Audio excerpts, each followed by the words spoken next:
Jeffrey Epstein ನ ಒಬ್ಳು right hand ಇರ್ತಾಳ, ಗಿಸ್ಲಿನ್ ಮ್ಯಾಕ್ಸ್ವೆಲ್ ಅಂತ. ಇವಳು ಏನ್ ಮಾಡೋಳು ಅಂದ್ರೆ ಪ್ರೈಮರಿ ಸ್ಕೂಲ್ಸ್ ಹತ್ರ ಹೋಗೋದು, ಪಬ್ಲಿಕ್ ಪಾರ್ಕ್ಸ್ ಹತ್ರ ಹೋಗೋದು, ಪಬ್ಲಿಕ್ ಮಾಲ್ಸ್ ಹತ್ರ ಹೋಗೋದು, ಕೆಫೆಸ್ ಗೆ ಹೋಗೋದು. ಅಲ್ಲಿ ಏನಾದ್ರು ಸಣ್ಣ ಹುಡುಗಿರ ಫ್ರೆಂಡ್ ಸರ್ಕಲ್ ಏನಾದ್ರು ಸಿಕ್ಕರೆ ಅವ್ರ ಹತ್ರ ಹೋಗಿ ಅವ್ರನ್ನ ಮಾತಾಡಿಸಿ ಅವ್ರ ಜೊತೆ ಒಂದು ಒಳ್ಳೆ ಬಾಂಡಿಂಗ್ ನ ಬೆಳೆಸ್ಕೊಳ್ಳೋದು. ದೆನ್ ಅವ್ರಿಗೆ ಪಾರ್ಟ್ ಟೈಮ್ ಕೆಲಸ ಇದೆ ಅಂತ ಕೆಲಸ ಆಫರ್ ಮಾಡೋದು. ಇಲ್ಲ ಅಂದ್ರೆ ನನ್ ಮನೆಗ್ ಬನ್ನಿ, ನನ್ ಮನೆ ತುಂಬಾ ಚೆನ್ನಾಗಿದೆ, ನೀವು ತುಂಬಾ ಎಂಜಾಯ್ ಮಾಡ್ತೀರಾ ಅಂತ ಮನೆಗೆ ಇನ್ವೈಟ್ ಮಾಡ್ಕೊಳ್ಳೋದು. ಅಲ್ಲಿ ಮನೆಗ್ ಬರುವಂತಹ ಆ ಮೈನರ್ ಗರ್ಲ್ ಗೆ ಎಪ್ಸ್ಟೀನ್ ಪರಿಚಯ ಮಾಡ್ಕೊಂಡು ನಾವು ಗೇಮ್ಸ್ ಆಡುವ ಅಂತ ಹೇಳಿ ಈ ದರಿದ್ರದವನು ಆ ಹುಡುಗಿರ್ ಜೊತೆ ಮಾಡಬಾರ್ದಿರೋ ಕೆಲಸಗಳನ್ನ ಮಾಡ್ತಾ ಇದ್ದ. ಮೋಸ್ಟ್ ಆಫ್ ದ ಕೇಸಸ್ ಅಲ್ಲಿ it was for money. Like ಸಣ್ಣ ವಯಸ್ಸಿನ ಹುಡುಗಿಯರಿಗೆ ಪಾರ್ಟ್ ಟೈಮ್ ಜಾಬ್ ಅಂತ ಮನೆಗ್ ಕರೆಸಿ ಅವರಿಂದ ಈ ಜೆಫ್ರಿ ಎಪ್ಸ್ಟೀನ್ ಮಸಾಜ್ ಮಾಡಿಸ್ಕೊಳ್ಳೋದು. ಅಂಡ್ ಆ ಒಂದು ಮಸಾಜ್ ಮಾಡ್ಬೇಕಾದ್ರೆ ಕಂಪಲ್ಸರಿ ಆ ಮೈನರ್ ಹುಡುಗಿರು ಬಟ್ಟೆನ ಬಿಚ್ಚಬೇಕಿತ್ತು. ಅದಾದ್ಮೇಲೆ ಮುಂದೆ ಅವ್ರ ಜೊತೆ ಏನಾಗ್ತಾ ಇತ್ತು ಅನ್ನೋದನ್ನ ನಾನು ಹೇಳ್ಬೇಕಾಗಿಲ್ಲ. ಸೊ ಹೀಗೆ ಆ ಮೈನರ್ ಹುಡುಗಿನ ತುಂಬಾ ಮಿಸ್ಯೂಸ್ ಮಾಡ್ಕೊಂಡು ಆ ಹುಡುಗಿ ಮನೆಗೆ ವಾಪಸ್ ಹೋಗ್ಬೇಕಾದ್ರೆ ತುಂಬಾ ಹ್ಯೂಜ್ ಅಮೌಂಟ್ ಅಲ್ಲಿ ಕ್ಯಾಶ್ ಕೊಟ್ಟು ಕಳ್ಸೋರು. ಅಷ್ಟೇ ಅಲ್ಲ,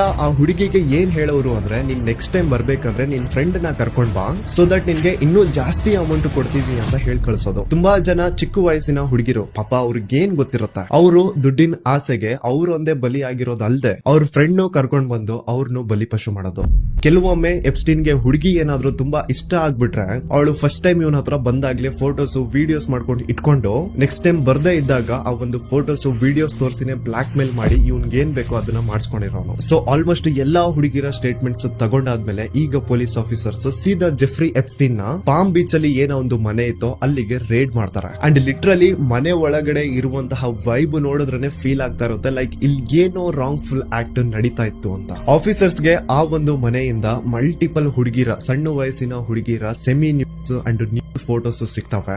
ಬಹಳಷ್ಟು ಪೆನ್ ಡ್ರೈವ್ಸ್ ಇರ್ತವೆ, ಬಹಳಷ್ಟು ಸಿಡಿಸ್ ಇರ್ತವೆ, ಕಂಪ್ಯೂಟರ್ ಸಿಸ್ಟಮ್ ನ ಸೀಸ್ ಮಾಡ್ತಾರೆ, ಸಿಸಿಟಿವಿ ಫುಟೇಜಸ್ ನ ಸೀಸ್ ಮಾಡ್ತಾರೆ. ಅಂಡ್ ಎಸ್ಪೆಷಲಿ ಆ ಒಂದು ಮಸಾಜ್ ರೂಮ್ ಏನಿತ್ತು, ಎಲ್ಲಿ ಆ ಒಂದು ಹೀನಾಯ ಕೃತ್ಯ ನಡೀತಾ ಇತ್ತು, ಆ ಒಂದು ರೂಮ್ ಅಲ್ಲಿ ಇದ್ದಂತಹ ಎಲ್ಲಾ ಎಲಿಮೆಂಟ್ಸ್ ನ ಸೀಸ್ ಮಾಡಿ ಹಾಕ್ತಾರೆ. ಅಷ್ಟೇ ಅಲ್ಲ, ಆ ಮನೆಯಲ್ಲಿ ಕೆಲಸ ಮಾಡ್ತಿದ್ದಂತಹ ಇಬ್ರು ಬಟ್ಲರ್ಸ್ ನ ಸ್ಟೇಟ್ಮೆಂಟ್ಸ್ ಸಹ ತಗೊಳ್ತಾರೆ. ಅಂಡ್ ಅವ್ರು ಸಾಕ್ಷಿ ಹೇಳ್ತಾರೆ, ಹೌದು ನಮ್ ಸರ್ ಈ ತರ ಮೈನರ್ ಹುಡುಗಿರ್ನ ಕರ್ಸಿ ಅವರಿಂದ ಸರ್ವಿಸ್ ತಗೊಳ್ಳೋರು ಅಂತ. ದರಿದ್ರ ನನ್ ಮಕ್ಕಳ, ನಿಮ್ಗೆ ಈ ವಿಷಯ ಮೊದ್ಲೇನೆ ಗೊತ್ತಿದ್ರೆ ನೀವ್ ಯಾಕೆ ಅಥಾರಿಟೀಸ್ ಗೆ ಬಂದು ಇನ್ಫಾರ್ಮ್ ಮಾಡಿಲ್ಲ ಅಂತ ಕೇಳಿದಾಗ, ಇಲ್ಲ ನಮ್ಗೆ ಈ ಒಂದು ಮನೆಯಲ್ಲಿ ಕೆಲಸ ಸಿಗ್ಬೇಕಾದ್ರೇನೆ ಒಂದು ರೂಲ್ ನ ತುಂಬಾ ಕ್ಲಿಯರ್ ಕಟ್ ಆಗಿ ಎಕ್ಸ್ಪ್ಲೈನ್ ಮಾಡಿದ್ರು. ಅದೇನಂದ್ರೆ see nothing, hear nothing, say nothing. Simple ಆಗಿ ಹೇಳ್ಬೇಕು ಅಂದ್ರೆ ಮುಚ್ಕೊಂಡು ಅವ್ರ ಕೆಲಸ ಅವ್ರು ಮಾಡ್ಬೇಕಿತ್ತು.